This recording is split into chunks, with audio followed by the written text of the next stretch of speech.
Hello, everyone. Welcome back to another episode from mykayaplus. I think it has been a while since our last update, but today I think we just wanted to go into something special. It will be some topic for me to debate with Jupan. Today we are going to talk about AIDS. Why I mentioned about AIDS because a lot of time we say we don't put all the eggs within one basket.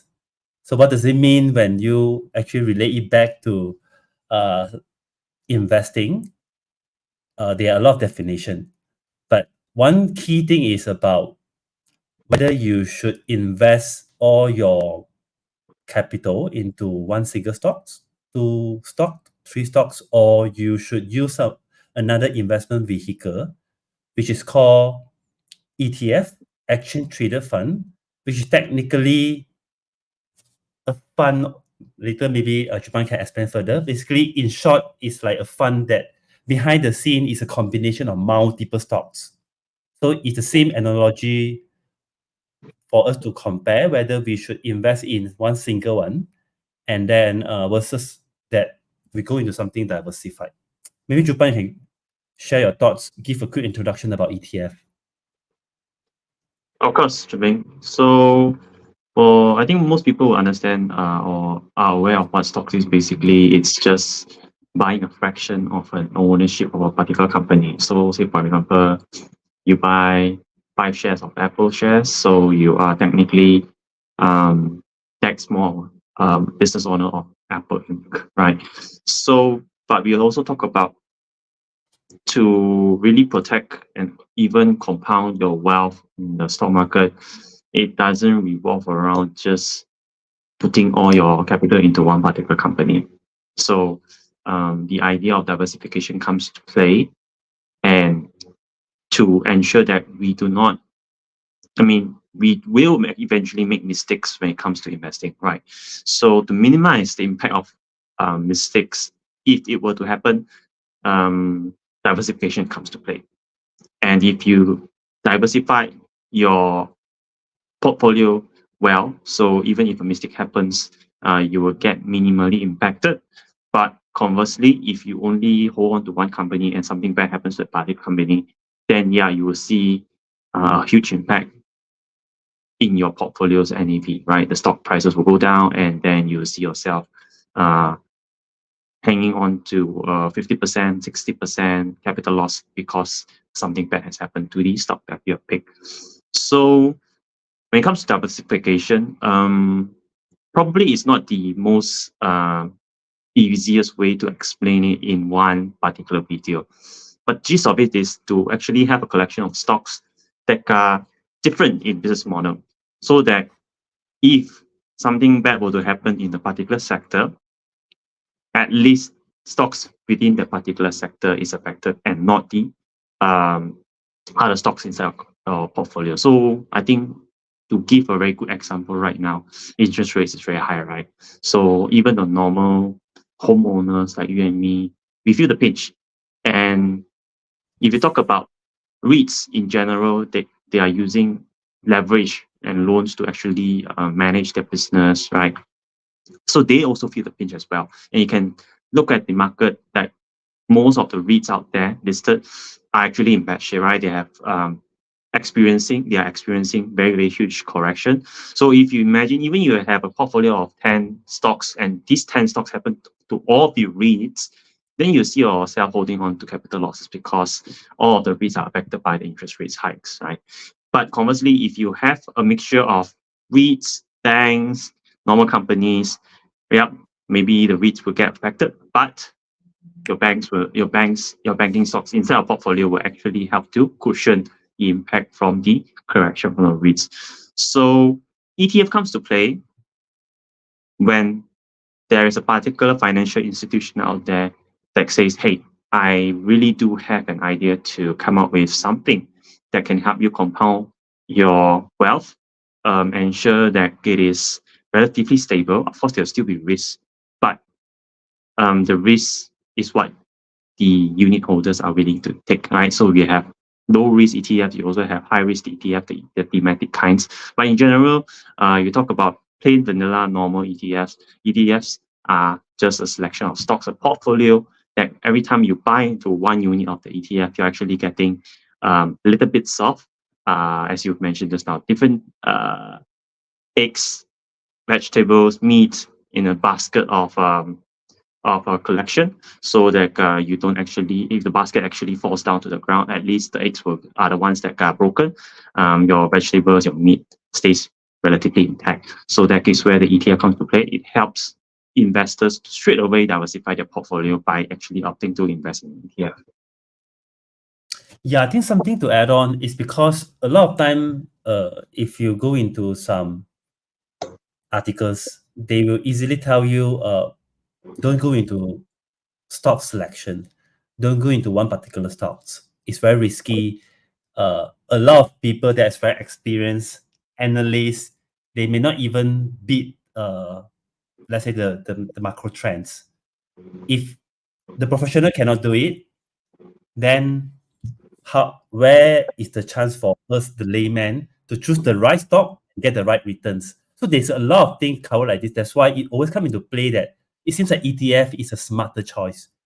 We pay a little bit of the expense ratio to whatever guys that actually managing the fund, and then we let the pros do the things. But we just wanted to give another angle as well. High level, it seems all right from this perspective. Is basically a fund that hold multiple stocks, but it can be very risky as well if you go into, let's say, the thematic kind of ETF. Let's say it's an ETF called EV in US, for example. So in this case, it's not as good as you have multiple stocks, but one is REIT, one is bank, one is EV, and let's say another few category. Essentially, go down into the details about what you're actually investing in.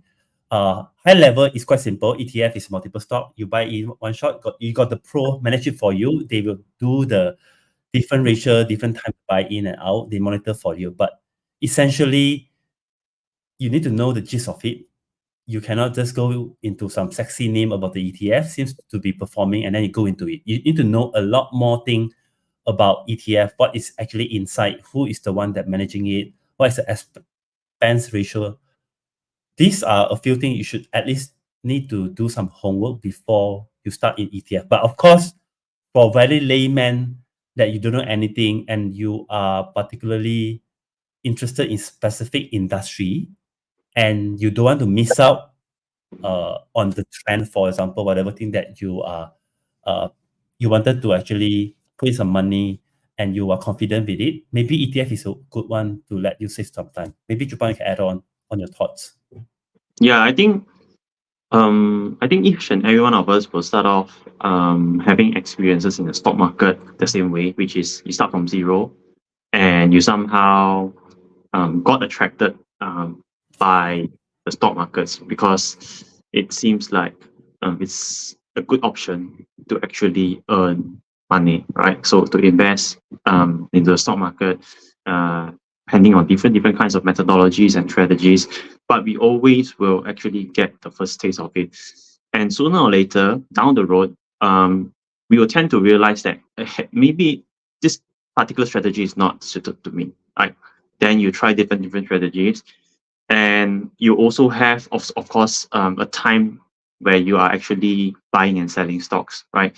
So for those who are new, of course, feel free to actually experience different kind of strategies inside the market, right? You never know which one that suits you, because I always think about investing is that the eventual goal is to actually compound your wealth and having the passion to do it, right? So if something earns you money, but you don't like to do it, you won't enjoy it, right? So even if you even the end goal of having tons of cash of good investment returns comes into play. But if you don't enjoy the progress, you'll never be able to reach that particular goal, right? So feel free to go on and try different kind of strategies. Eventually, you'll come across one that suits you, be it trading, be it dividend investing, or be it finding growth stocks.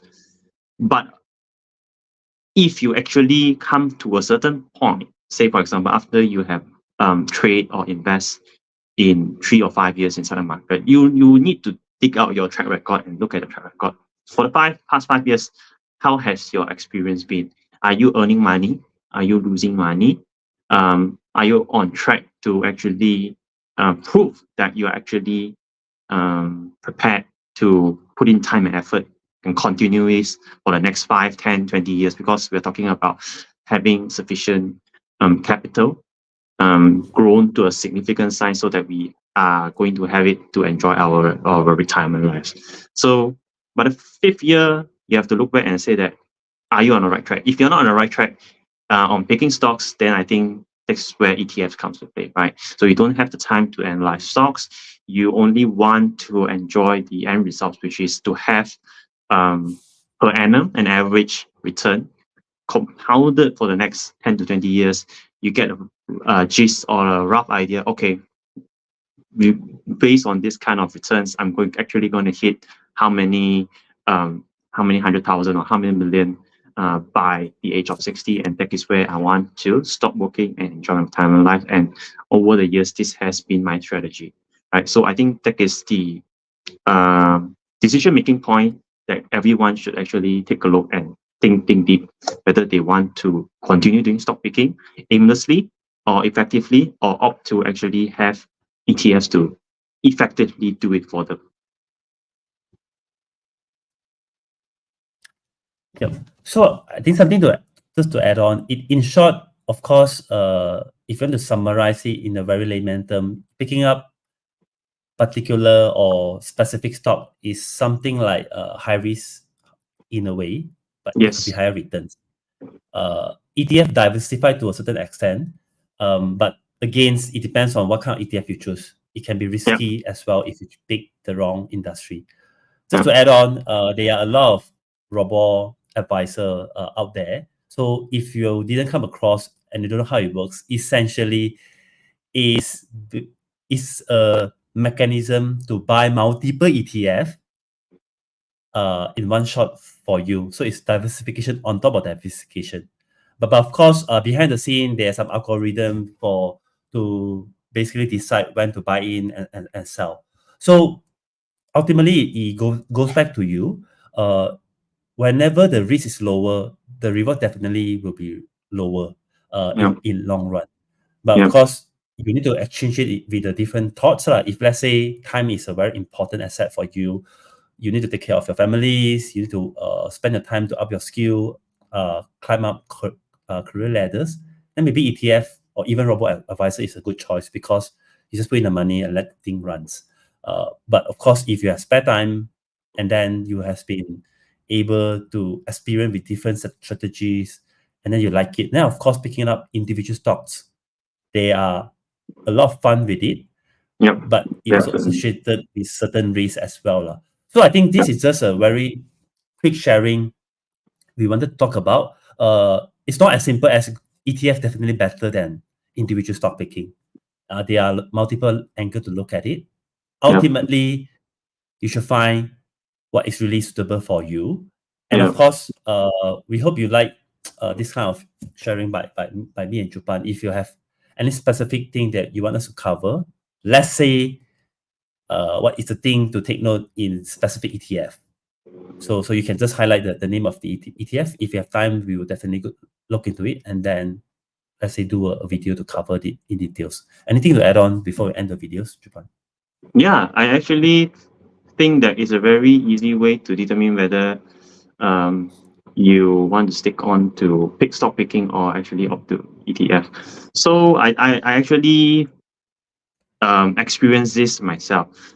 So first thing first, you need to really have passion for stock picking. You really need to be able to put in time and effort to analyze the stock, and you can confidently explain the stock to a group of people, right? So if I were to say, yeah, you need to do a presentation on Tesla. So what's the company about? What's the business model about? I mean, you don't need to be impromptu, right? You can have time to prepare, but after preparation, you are able to come up with a presentation and then just briefly run through why you think Tesla is a good company or bad company. and all your points, all your supporting points. So you can do that. You have the time, you have the effort, you have the passion. Definitely stick to stock picking. On the flip side, if you don't have time, you don't like to do all the kind of things, just stick to ETF. Because if you put someone who loves to do stock picking and you ask them to buy ETF, just like me, whenever I look at an ETF, I would straight away go and dig out the prospectus. Okay, what is the ETF main objective? What they want to buy? What is their belief? What is their strategy? And you look at their holdings. Sometimes I come across companies that, I don't know why this ETF is investing in this company. So when I see that kind of scenario pops up, straight away I will be very demotivated to go investing on to invest into an ETF or a particular index, because I don't like the particular company, because I don't believe in a particular company.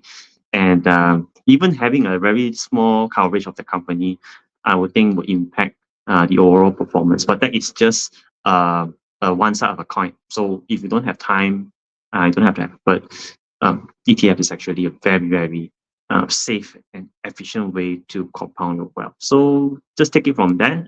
You need to discover it yourself, and hopefully you'll find the preferable method for you to compound your wealth until you reach the retirement age. Yeah, that's my last 2 cents.